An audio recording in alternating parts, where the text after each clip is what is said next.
Olá, sejam muito bem-vindos ao Pod Leve, o podcast oficial da Clínica Fique Leve, onde a gente fala de saúde, emagrecimento e bem-estar de forma descomplicada, tranquila e sempre baseada em ciência.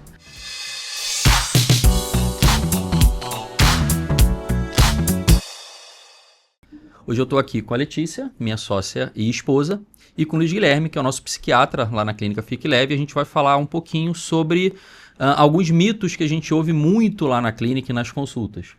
Luiz, muito bem-vindo, cara. Obrigado por você ter aceitado o nosso convite. E a gente vai começar hoje falando sobre um assunto que a gente ouve muito lá na clínica, né? Para a gente saber se é mito ou verdade, né? As medicações para transtorno de doenças mentais, medicações psiquiátricas, de fato engordam ou isso é um mito?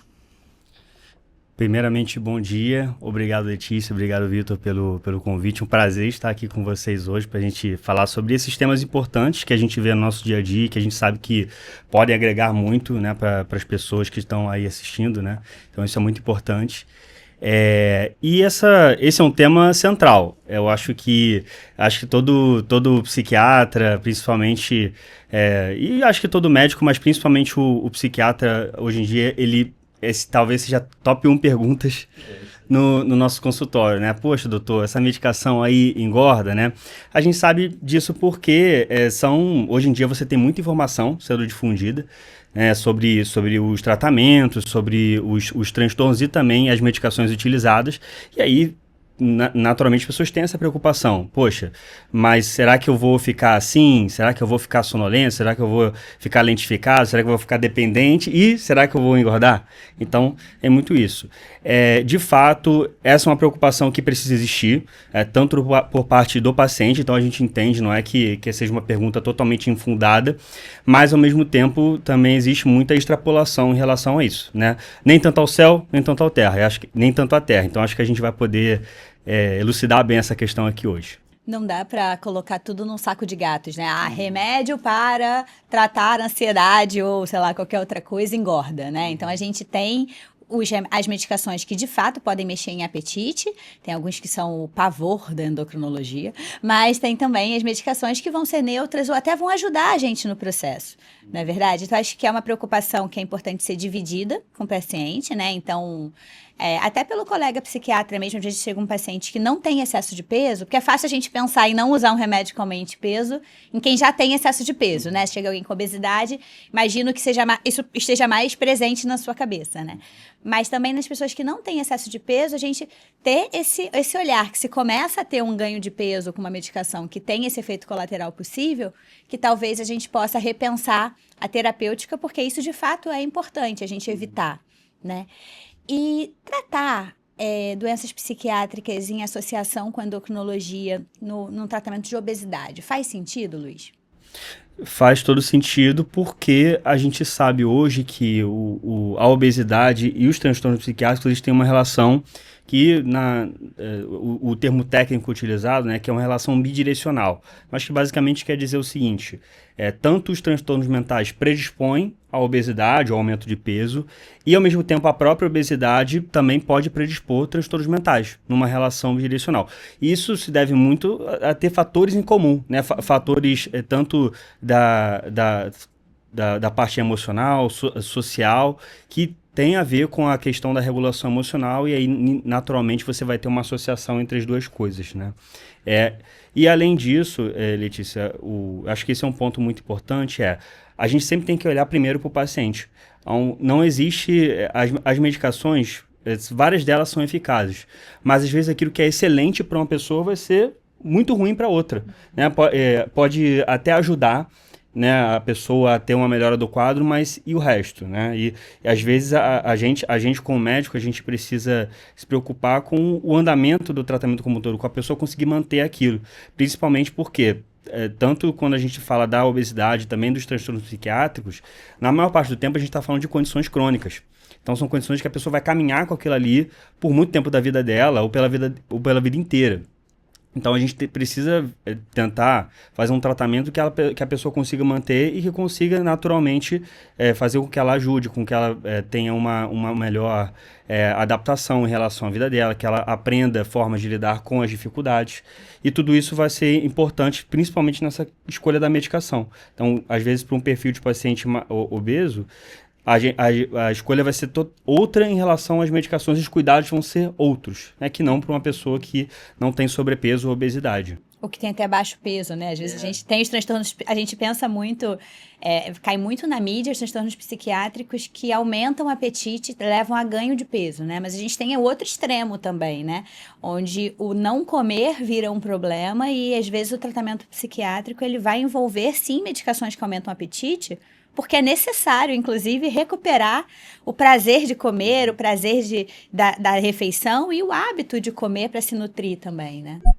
E uma coisa que acho que a gente tem uma percepção grande, que a gente vem vendo mais recentemente, é que é isso que o Luiz falou, a ideia de tratar o paciente, né? E não cada especialista tratar a sua parte, né? Durante muito tempo, o discurso de não, vamos tratar aqui o seu transtorno e o peso é secundário. Não importa se você ganha peso, ou se você ficar sonolento, ou se você reduzir seu raciocínio, isso é um efeito que você vai ter que aprender a conviver para poder tratar a sua doença. Aguenta, né? Hoje em dia já não funciona mais dessa forma, né? A gente consegue tratar o transtorno dele, seja qual for, com menor quantidade de efeitos colaterais que a gente conseguia colocar dentro daquele tratamento. E o paciente consegue se adaptar muito mais àquele tipo de terapia. Não adianta a gente querer tratar uma doença que vai acompanhar o paciente por 30, 40 anos e que ele se adapte durante 30, 40 anos. Ele nunca vai se adaptar durante 30, 40 anos. Se for muito incômodo, não vai dar certo. Então, que a gente possa adequar aquela terapia ao paciente, acho que é essencial para que a gente possa tratá-la da melhor forma.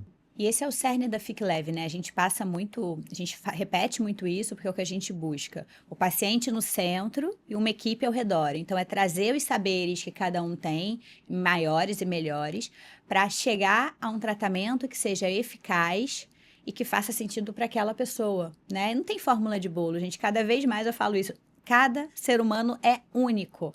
Tem coisas que funcionam perfeitamente para alguém e que vai fazer um estrago absurdo em outra pessoa que aparentemente era igual, mesmo caso, né? Não existe o mesmo caso. Então, você está perto, você está acompanhando, você está trocando informação, é essencial no processo. Até porque não é só o tratamento ser mantido. A pessoa muda, né? As demandas mudam, as necessidades mudam, a situação de vida muda, até em decorrência do tratamento, né? Às vezes a gente está numa situação de limitação importante, e aí você começa a tratar, e naquele início o para-efeito não faz tanta diferença, porque a melhora que vem, ela se sobrepõe, mas num segundo momento, onde a gente vai retomar a vida e voltar a fazer as coisas, daquele para-efeito, sei lá, de ficar mais lentificado ou de ficar mais apático, começa a fazer mais diferença. E aí faz sentido a gente mexer no tratamento medicamentoso, Luiz?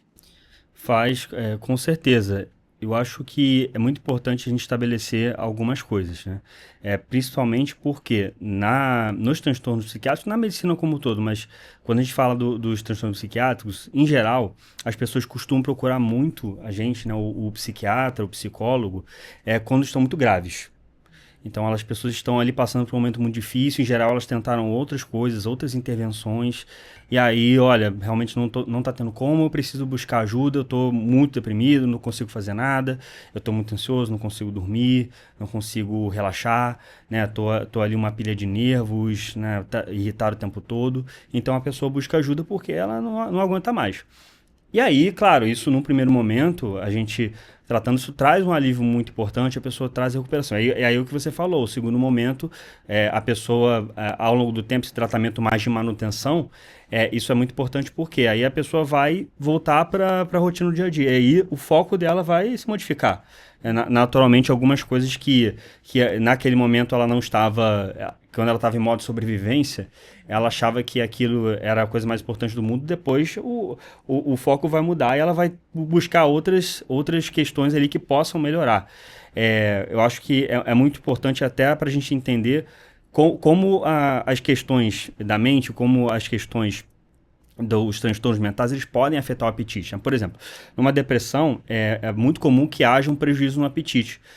Que a pessoa realmente tem ali uma perda do apetite, a pessoa acaba ficando sem comer muito tempo, e realmente isso é um dos sintomas descritos na depressão. Mas algumas pessoas também têm o contrário, tem um aumento de apetite, né? Quando tem transtorno de ansiedade também, as pessoas podem, em alguns casos, elas acabam realmente não comendo, né? Por conta da ansiedade muito grande, a pessoa perdeu o apetite, mas outras pessoas podem acabar comendo demais, que aí é o que chama-se de comer emocional, né? Ou a pessoa buscar até o que a gente chama, né, de comfort food, né? Porque a pessoa usa a comida para lidar com o estresse. Então, tudo isso é relevante. E aí a pessoa, às vezes, nesses casos, onde há mais a questão da alimentação, às vezes a pessoa já chega com um problema de sobrepeso, de obesidade, aí essa preocupação do aumentar peso, da medicação engordar, aí ela ganha uma outra dimensão. E aí a gente precisa se preocupar com alguns pontos. Em geral, é claro que a gente vai adequar ao paciente. Hoje em dia, a gente tem muitas opções, e aí eu vou falar principalmente dos antidepressivos, que são as medicações mais utilizadas. Por quê? Elas são utilizadas para depressão, para ansiedade, para toque, para vários transtornos que realmente eles têm um benefício com o uso de antidepressivos. E, além disso, existem várias classes, né, de medicação. Então, antidepressivo não é uma entidade só. Você tem antidepressivos muito antigos, que surgiram ali na década de 60, 70. Você tem antidepressivos mais novos, que foram desenvolvidos aí na última década. Então, tudo isso faz parte de um pacote, onde a gente tem que observar qual que é a medicação que vai ter a melhor indicação para o quadro, né? E mesmo dentro da mesma classe, né, os antidepressivos mais utilizados, quais são? O que a gente chama de inibidores seletivos de recaptação de serotonina. Mesmo eles, dentro dessa classe, existem diferenças.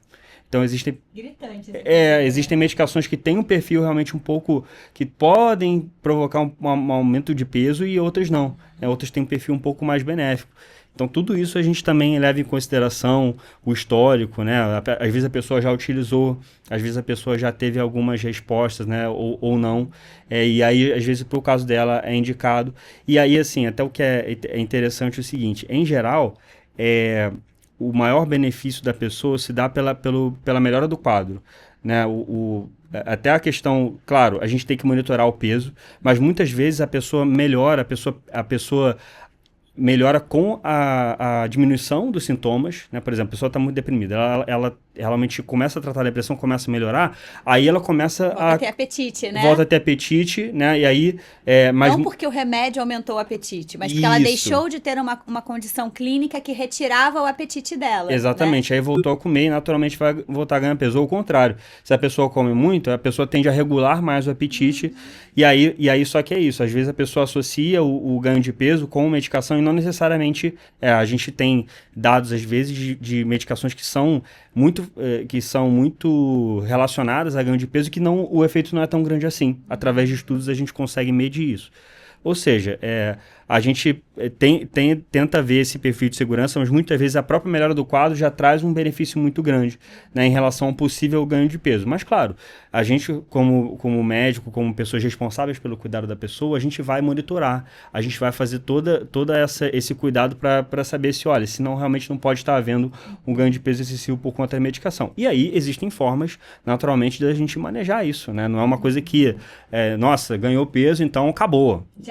Já era, nossa, tá tudo perdido. Não, muito pelo contrário.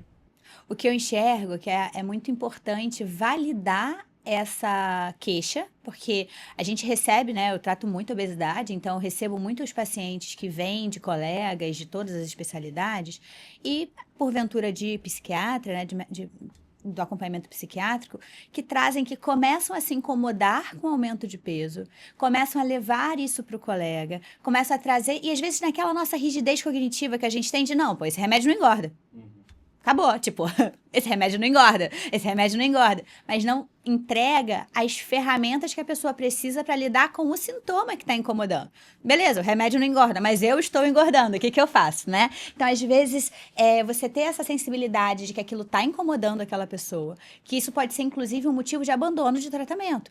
Tenho vários pacientes que chegam para mim que abandonaram tratamentos psiquiátricos talvez por conta dessa melhora, depois da melhora inicial, né? Então deixam de ter a dor que tinha antes do incômodo da ansiedade incapacitante, por exemplo. E aí começam a se sentir com mais fome, com mais apetite ou com mais disposição e começam a comer mais e começam a ganhar peso.